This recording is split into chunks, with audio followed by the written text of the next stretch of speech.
And I might add, if you're an adult with us today and you don't know what that's called, No, it's don't see me.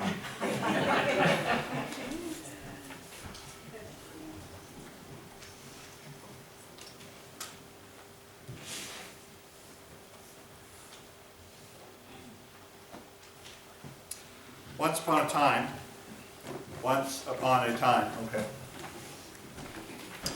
There was an entire group, a Navy task force off the coast of North Carolina, heading on in to Hampton Roads, Virginia, Norfolk. Big nuclear carrier and about 10 other support ships. And they were maneuvering around, doing exercises, doing training. And that night it became very cold, very dark and rainy. Visibility was 0. And as the carrier was approaching its destination, an unidentified blip showed up on their radar. And so immediately the captain, the officer of the deck, picks up his radio phone, his local communications with other ships, and he calls out and he says to the unidentified object dead ahead of me, this is the USS Nimitz. We have the senior vice admiral aboard. It's your job to make a starboard turn to avoid a collision. The radio came back, I'm sorry sir, I cannot do that. Propose you make a starboard turn. The OOD was incensed, and he quickly gave the phone to the captain of the ship. And the captain of the ship got on the phone and said, this is Captain John C. Stennis. Been in the Navy 20 years. I order you to make a turn to starboard. The reply came back, I'm sorry sir, I cannot do that. Request you make a turn to starboard. The bridge watch was absolutely shattered. They couldn't believe who this person was. When they found him, they were going to hang him high. At that moment, the admiral came in, and of course the ship's getting closer and closer to this object.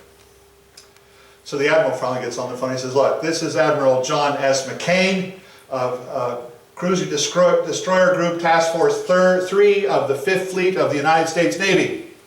I command you to make a starboard turn. At which point the reply came back, this is George C. Schmidlap, Seaman 3rd Class, manning Hatteras Lighthouse. It's your call, Admiral.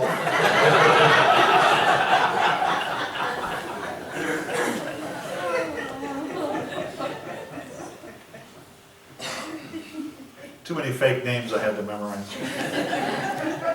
John S. McCain is the father of Senator McCain.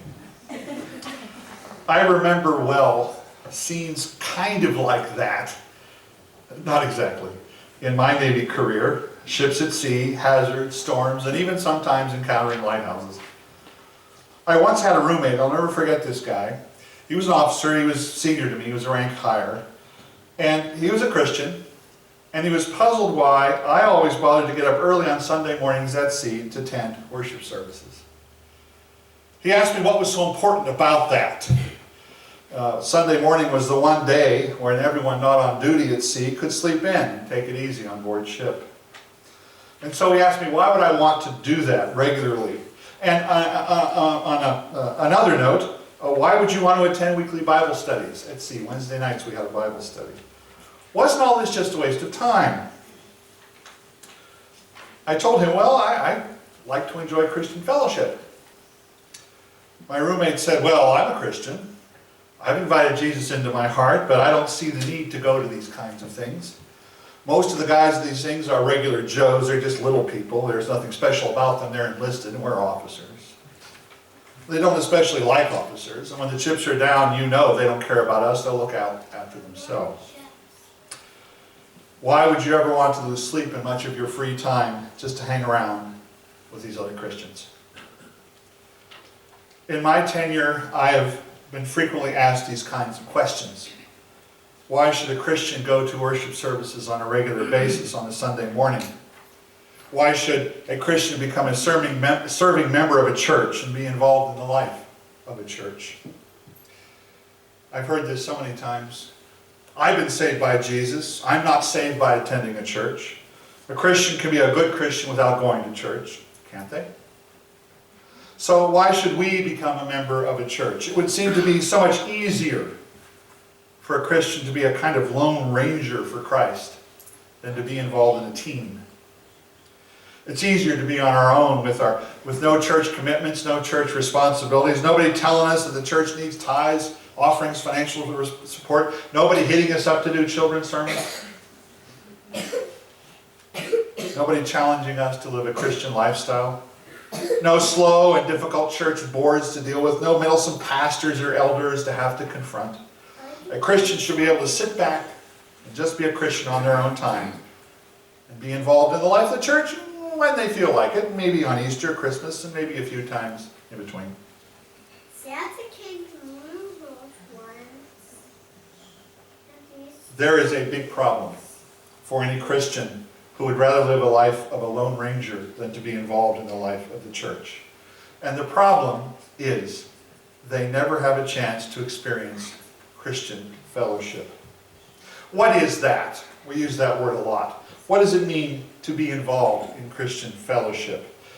Our two texts for this morning, Acts chapter 2 and in Acts chapter 4, they're going to answer that question. Here we find descriptions of the congregational life of the earliest Christians in the Jerusalem church. Here we find what fellowship is at its essence.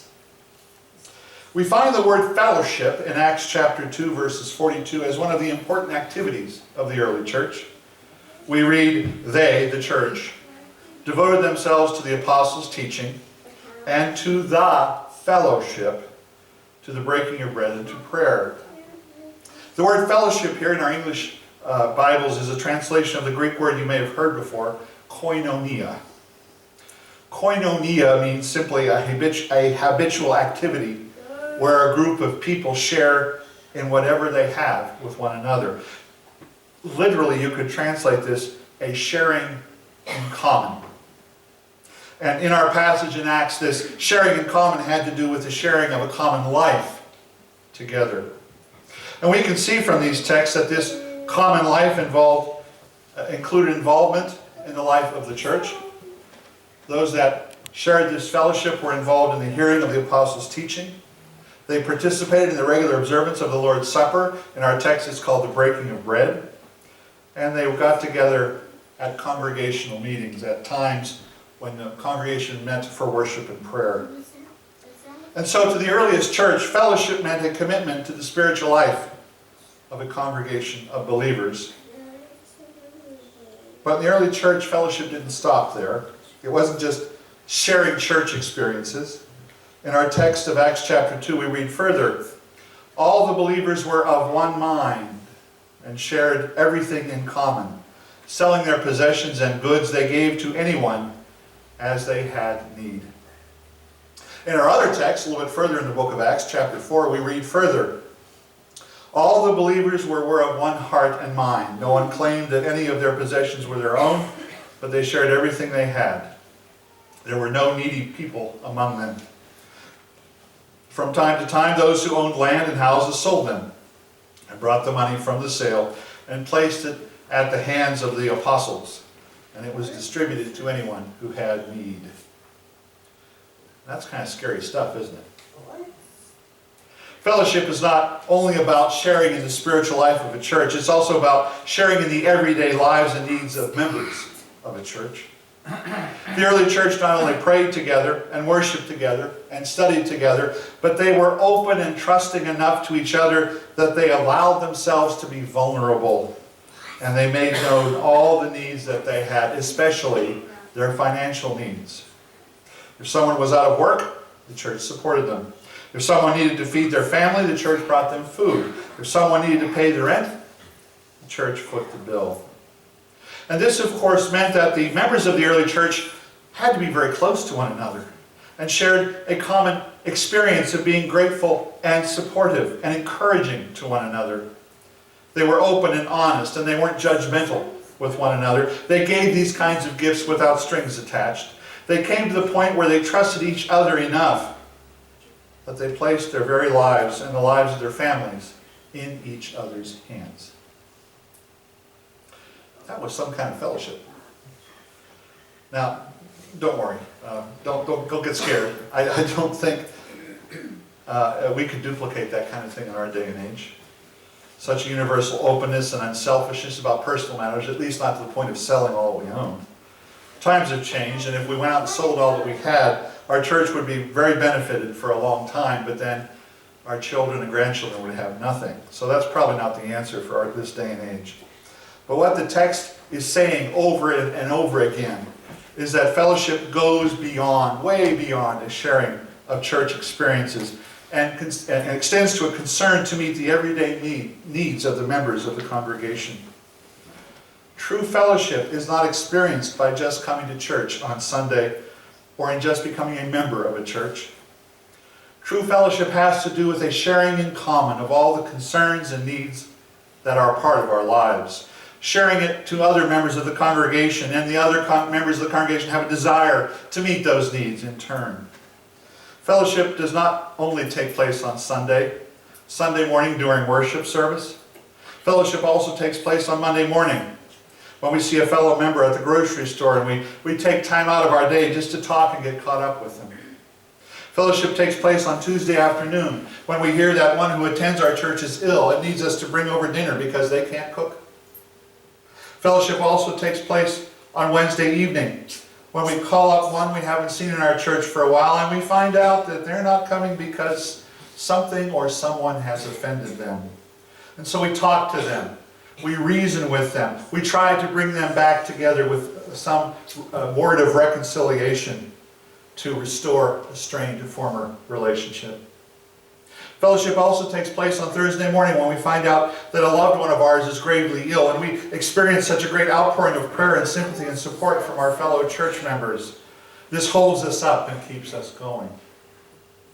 Fellowship also takes place on Friday night when we take the time to call or visit one who is a shut-in, one who has lost their health, one who has lost their mobility, and they can't come to church anymore. Fellowship also takes place on Saturday afternoon when we find ourselves all by ourselves. And somebody from the church, out of the blue, calls up and says, "Hey, I got nothing to do today. What do you say we go out and see a movie or a ball game?" The kind of fellowship that's described in these two texts takes place 7 days a week. And it involves a total sharing of our lives together in and out of the church.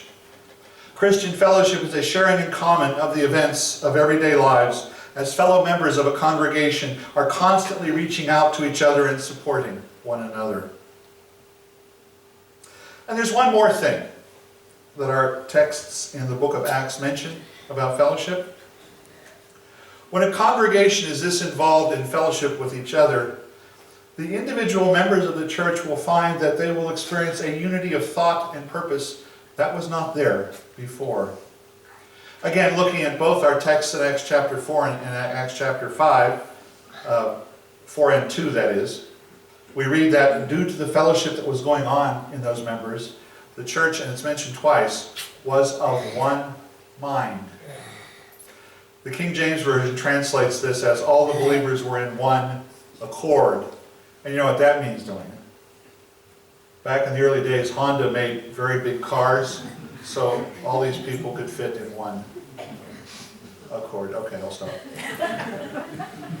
Because of their life of fellowship, of a sharing in common, the believers of that early church began to think together and act together as a team. The arguments over where to spend the money ceased. The contentions, the disagreements over which hymns to sing stopped.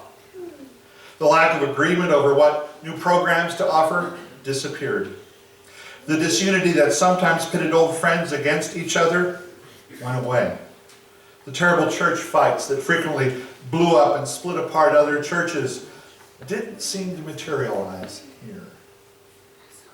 A believer involved in real fellowship on a regular basis begins to feel that he or she is an essential and valued part of a great team, with all members of the church contributing to that team. Because of close fellowship, believers in a congregation all eventually become of one mind. The last question to consider here is, if this is what fellowship is all about, then how do we attain that level of fellowship here? How can we or any church fellowship to this extent in this way? Well, here's the deal. A Christian individual or a Christian church cannot create this kind of fellowship by themselves. Only God can give that kind of close relationships between members that will lead to this kind of fellowship. As God gives this gift, He gives it as we are involved in ministry. Without ministry, the gift never comes. In mission, as members of a local congregation, we will find that through that mission, we become very close. We become of one mind. The more we strive to serve our Lord together in ministry, not as a group of separate individuals, but as a body in mission, the more we will see these kinds of relationships develop, and the more we will see real fellowship taking place. If one seeks fellowship for fellowship's sake itself, you probably won't find it. But if we seek first His kingdom and His righteousness through service and mission to ourselves and community, then fellowship will be added unto us. It takes a hard struggle together to make close comrades in the service of Jesus. One Christian writer has said, it's only in the fight that one finds the fellowship. That roommate I mentioned to you aboard ship, we once had a very interesting watch together one midnight. We're going through the San Bernardino Straits. After the service you can get your maps and look it up. It's a 3-mile strait in the middle of the Philippines. It's surrounded by rocks and shoals. And on watch with us that night were all those Christian enlisted men. They all seemed to come together for the same watch from 12 to 4. These are the folks my roommate didn't think much of. And he was the officer of the deck. He was in charge of driving the ship. I was his assistant. And just as we came to the watch, a lot of fog encompassed the whole strait. And a fleet of small fishing boats appeared out of nowhere right in front of our path. These were small wooden boats, and they don't show up well at all on navigational radar. And the fog made us visibly blind. We couldn't see 100 yards in front of us. We all got real scared. How could we steer past the shoals and avoid smashing a lot of fishing boats and killing a lot of poor Philippine fishermen? And my roommate, he began to panic. He froze. He didn't know what to do. But then the boatswain's mate, the old salt seaman in charge of the bridge watch, one of those trusty Christian enlisted men, he yelled out to them, "It's okay, sir. I posted extra lookouts on the bow. They'll call out the readings for the shoal water." And the helmsman, that Christian enlisted petty officer who steered the ship, he had his big wheel and he cried out, "Sir, I can see my compass fine in this mist. Just give me the course and we're going to be okay." And the other petty officer, the one controlling the speed of the ship, he's called a lee helmsman. On his own initiative, he took the handles and he ran down to the engine room to reduce speed immediately. He'd get into a lot of trouble for that, but not that night. He reported, "Sir, we have reduced speed to 5 knots. I'm standing by for orders." Me? Well, I kind of stayed glued to the radar scope, and I recommended courses and change and speed throughout the whole night. A rock was sighted to starboard, a shoal dead ahead, a fishing boat turning to run into us to port. It was touch and go all evening. It was quite a watch. Our bridge watch pulled together that night. And at the end of that watch, every man had a new respect and a new affection for the other. And my roommate was a little puzzled because he knew his attitude towards these enlisted. He thought they shared the same animosity. And he asked one of them, "Why didn't you step up and help me like that?" You knew I was panicking. "Why did you want to help? You don't know me that well. You're enlisted. I'm an officer. We don't fellowship together. Our families don't meet together. Our kids don't play together." I'll never forget what the enlisted man said. He said, "Well, sir, it was my duty and all, and seeing that we were shipmates, whatever happened to you was going to happen to us. And we heard you were a Christian. And well, me and most of the other guys on this watch, we're Christians too. And so we thought we might work a little extra hard for you, sir, seeing that Jesus was working a little extra hard for all of us." After that evening, my roommate never missed going to Sunday services at sea, nor did he ever miss an opportunity to join a Bible study. That night, this man found what Christian fellowship was really all about, and he began to experience all he could. This is what creates good, sound Christian fellowship. When we see that we are all in the same boat together, and we are encountering a difficult sea with dangers all around, and we pull together to get our ship through safely. And by the grace of God, we do. When we experience all of that together, when we finally put it all on the line for Jesus and for each other, we will find a strong dose of God's fellowship in the fight. We will become more than just churchgoers that attend the same church. If we do that, God will create something new within us. We will have no reservations about sharing personal things that we have in common. Our differences with each other won't matter, and we will truly feel and act like we really belong to God and to each other.